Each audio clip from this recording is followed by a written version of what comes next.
igual que la cantidad, el subtotal y el total. E igualmente TBA contendrá un tipo de dato int. En la tabla producto podemos encontrar el campo ID que contendrá un tipo de dato varchar, ya que tendrá tanto letras como números. En nombre igualmente le asignamos un tipo de dato varchar, ya que es posible que el nombre del producto también contenga números. En fecha de inclusión y fecha de vencimiento, al ser fechas igualmente, se les aplicará el tipo de dato date. En el campo disponibilidad le asignaremos el tipo de dato varchar. En precio, que sería una cifra numérica,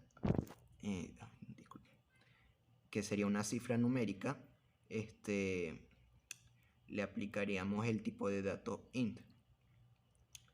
En cantidad máxima y cantidad mínima le aplicamos un tipo de dato varchar, y en especificaciones igualmente un tipo de dato varchar.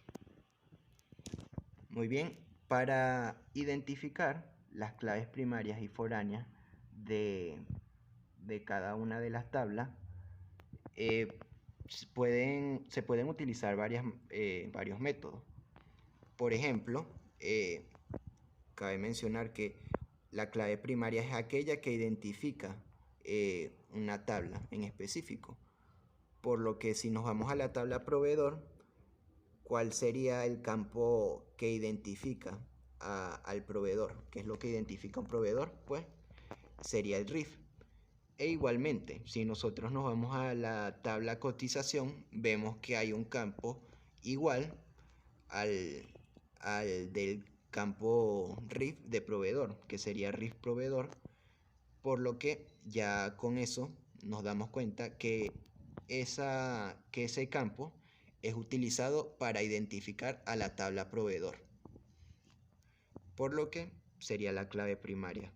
RIF es la clave primaria de tabla proveedor. Ya yéndonos a la tabla status, el código sería la clave primaria. ¿Por qué?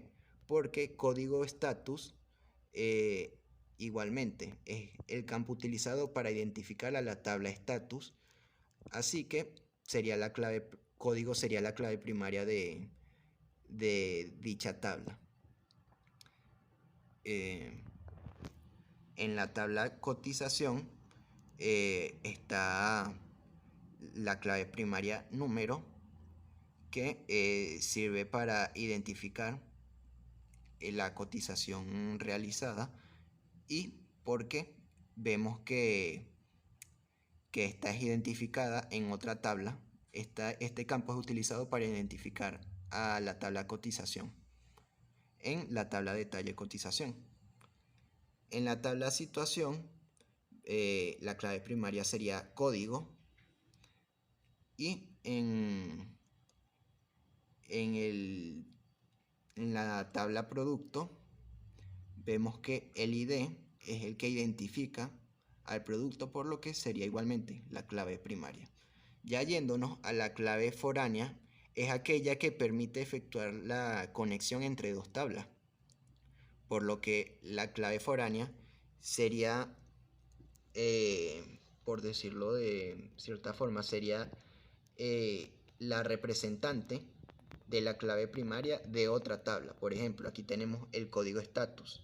Ya con esto nosotros sabemos que la clave primaria de status es código, pero a su vez también nos enteramos que el código status también es una clave, la clave foránea, y permite que se efectúen la conexión entre esas dos tablas.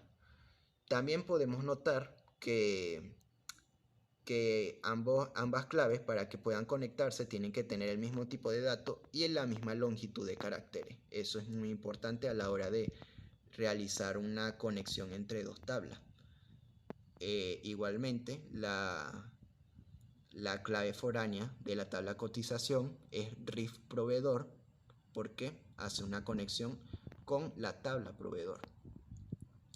Y también tiene otra clave foránea, la tabla cotización, que sería código situación y sería la que conectaría con la tabla situación. En detalle cotización tenemos dos claves foráneas que sería ID producto y número cotización. Pues bueno, ya hemos identificado las claves primarias y foráneas y ya he aclarado cuáles son los tipos de datos en cada tabla. Les agradezco la atención. Muchas gracias.